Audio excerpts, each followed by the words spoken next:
Nadi vai ao inferno? Conto de Iba Mendes.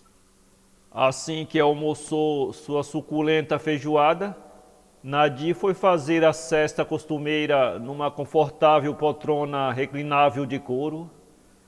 Nem bem cochilara, ouviu como um bater de asas em algum canto da casa. Abrindo inteiramente os olhos, viu diante de si um ser resplandecente e todo de preto, o qual lhe sorria discretamente, ao mesmo tempo em que recolhia suas asas. De um pulo, ela ergueu-se de olhos arregalados e se pôs de joelhos diante daquela majestosa criatura. Esta, tomando-lhe pelas mãos, assoprou-lhe brandamente no rosto um hálito quente, que a fez levantar toda trêmula e com o peito ofegante. Sossegai teu coração e abrandai teu espírito agitado, minha boa serva. Foste escolhida para testemunhar os mistérios até agora desconhecidos dos mortais. Acompanhar-me-ás aos subterrâneos do inferno, onde verás com teus próprios olhos as almas perdidas, as quais, por suas vidas dissolutas na terra, padecem ali as mais atrozes torturas. Nadi, que até aquele instante permanecia pálida e inerte como uma estátua, sentindo a mão daquele ser poderoso tocar-lhe num dos ombros, pôs-se a andar de um lado para outro, agitada, proferindo palavras incoerentes, com um olhar desvairado. Não sabendo o que responder diante de tão terrível incumbência, parou bruscamente diante dele, prostrou-se mais uma vez com temor e deslumbramento, dizendo sobressaltada: ó imortal e poderosa criatura, fazei de mim um instrumento de vossa soberana vontade. Aqui me ponho diante de vós como matéria-prima despida de todas as formas. Aqui me ponho a vossos pés, aqui me ofereço a vós com todas as minhas forças. Tudo o que eu quero nesta hora é tudo o que de mim quereis. Se vós me vedes merecedora dessa espantosa missão, prostro-me a vossos pés sem reserva. Eis-me aqui, envia-me a mim. Dizendo essas palavras, Nadi lançou o rosto em terra entre risos e lágrimas. O espectro então tomou-a nos braços e, batendo as asas no movimento de relâmpago, arrancou dali para o infinito tenebroso. Ali chegando, pararam ambos em frente a um enorme portão de ferro maciço, cujo aspecto transparecia um metal aquecido numa forja por mãos de um hábil ferreiro. Nadi, deslumbrada diante de tão espantosa vista, estremeceu e sentiu que ia desfalecer. Logo, porém, o ente fantástico abraçou-a tão fortemente que ela sentiu um calor de fogo tomar todo o seu corpo, o que a fez despertar num salto brusco para a frente, e então o temor se lhe esvaiu por completo da mente. Este grande portão é a entrada principal da morada dos demônios, disse o espectro, caminhando em direção a ele. Dentro dele há outros 7 portões, estando cada um reservado a diferentes tipos de pessoas. No primeiro portão estão os poderosos da terra, os quais, com força desmedida, comandaram os destinos dos homens, promovendo guerras e destilando ódio entre os povos. No segundo portão estão as celebridades mundanas, as quais, com seus comportamentos torpes, influenciaram milhões de pessoas, sendo idolatradas como deuses na terra. No terceiro portão estão os políticos que se utilizaram do poder do voto para corromper e para serem corrompidos, os quais, com suas omissões, permitiram que a miséria se alastrassem e cujos interesses pessoais e partidários permaneceram acima dos interesses da coletividade. No quarto portão estão os religiosos que usaram em vão a santa palavra, os quais, com suas artimanhas, enganaram e roubaram multidões de pessoas.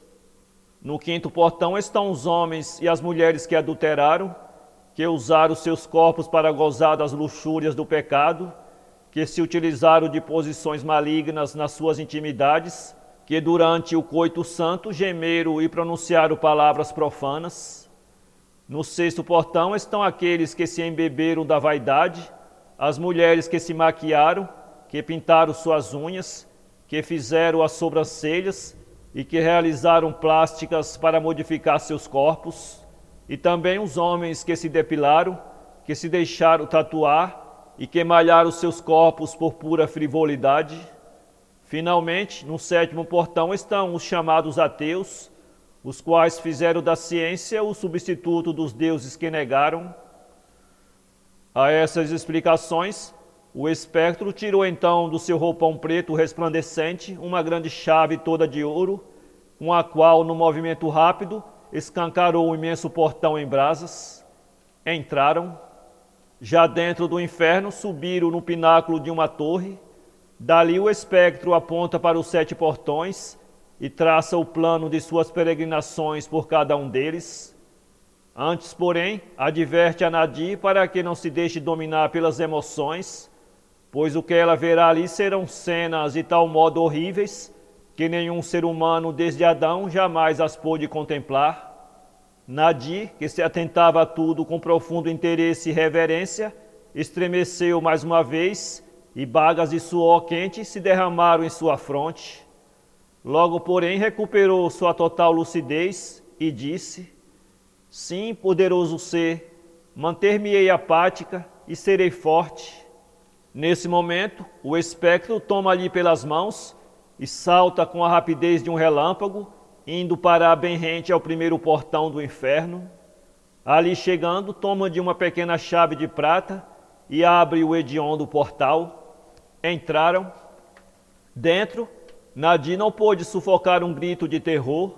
Ao fundo, numa enorme moenda movida por uma parelha de bois, 6 escravos introduziam o velho imperador D. Pedro I, que era esmagado como cana, espargindo-se todo em sangue, para logo em seguida retornar como antes, num processo contínuo de extrema tortura. A boa mulher, toda trêmula, sentiu fraquejar suas pernas.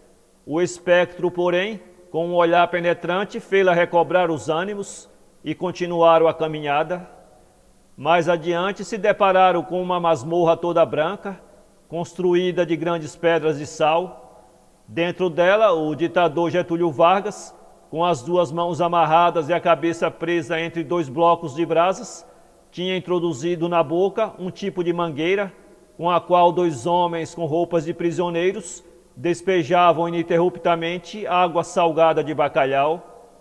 Nadir, que parecia já ter superado seus temores, olhava tudo agora como se estivesse assistindo cenas de um filme de terror. É bem verdade que ainda tremia diante de cenas tão brutais e pavorosas.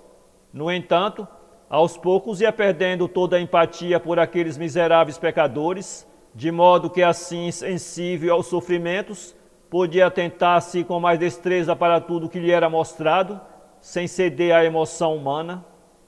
Ao se aproximarem do termo deste portão, o espectro apontou para um lugar reservado às almas futuras, as quais naquele momento ainda gozavam e praticavam suas perfídias sobre a terra.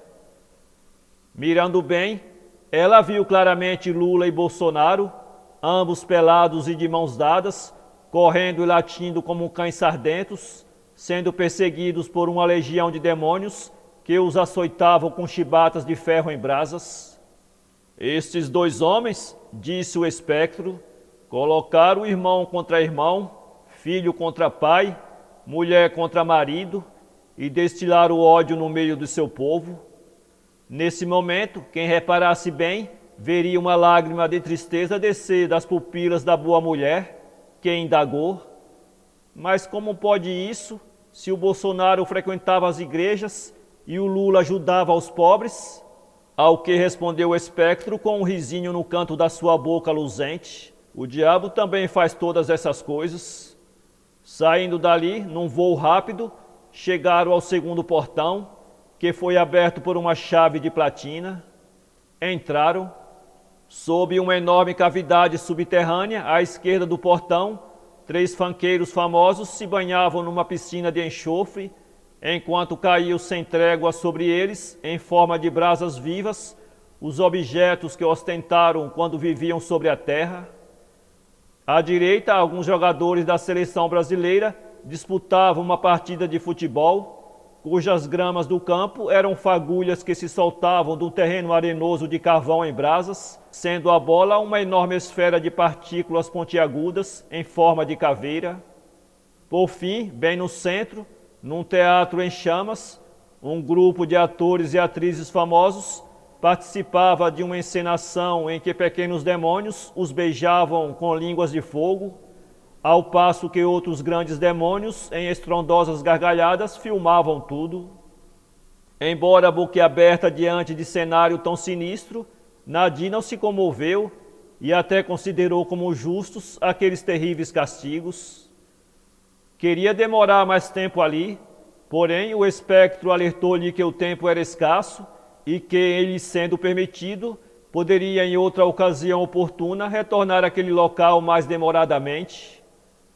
Assim dizendo, ele a toma no colo e ambos partem ligeiros para o próximo portão, que é o terceiro. Este é imediatamente aberto por uma chave de paládio.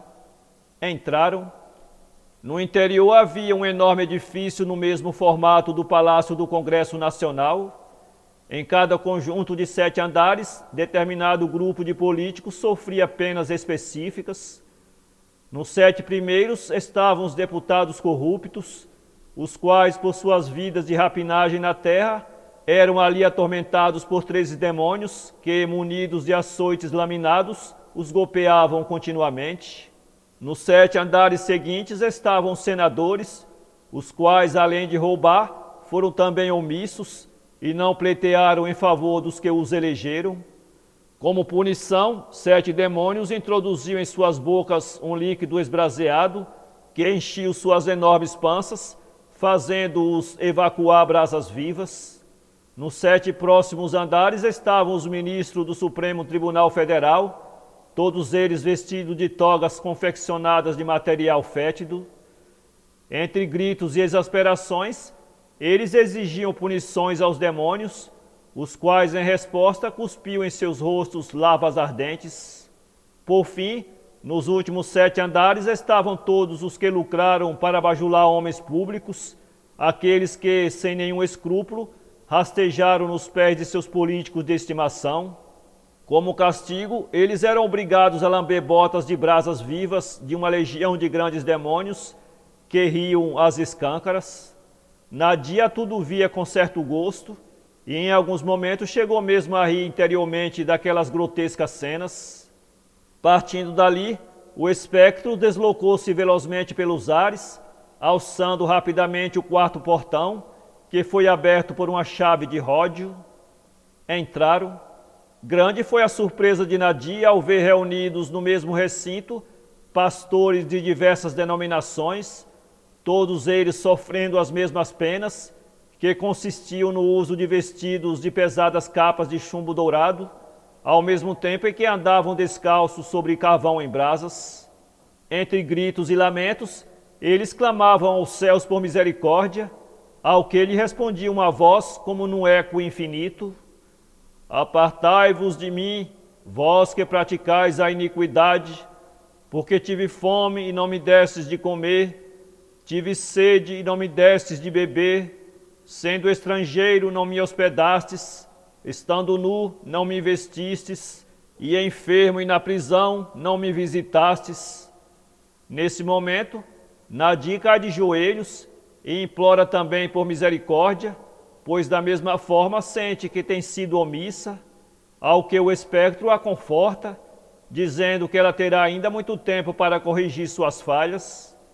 A essas palavras, a boa mulher tem um suspiro de alívio e até sorriu.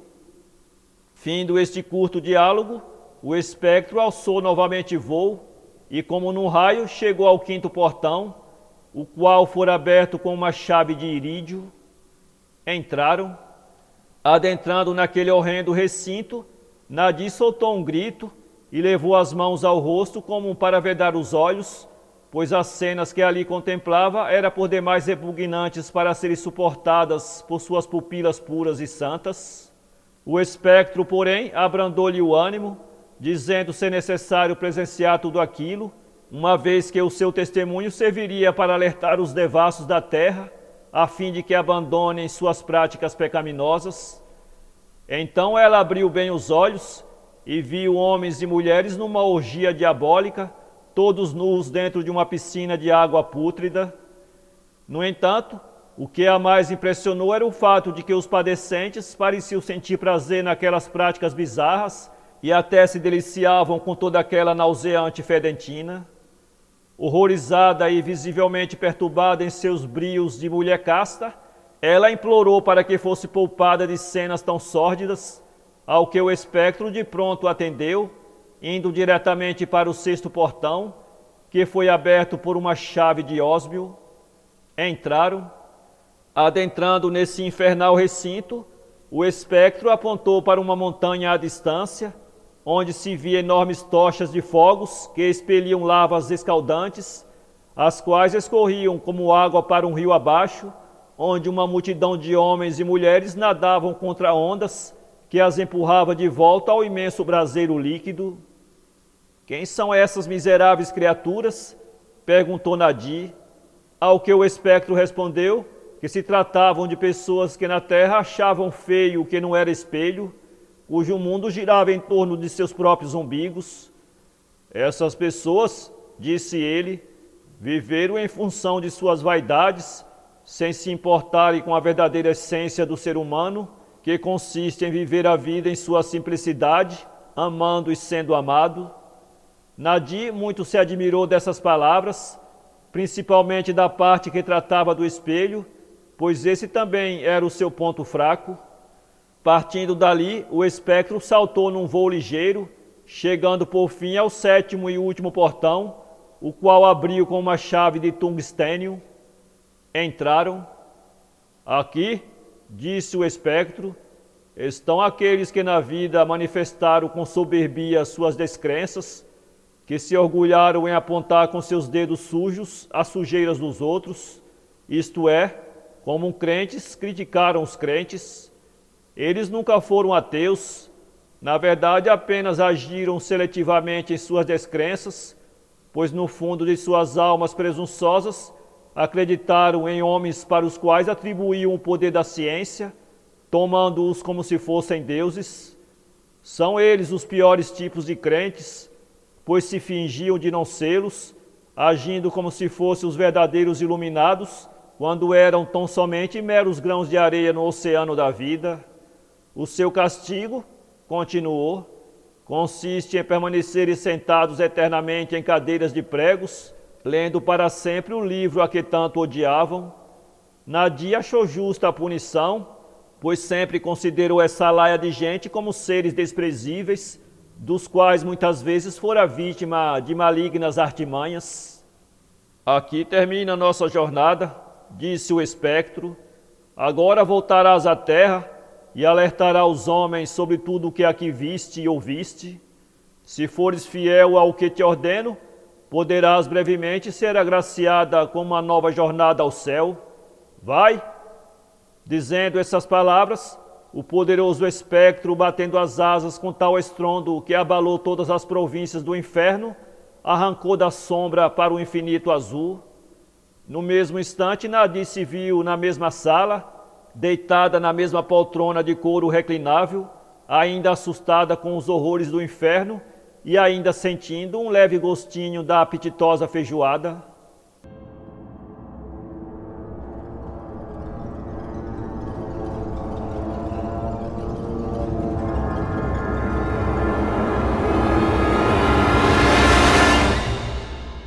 www.poeteiro.com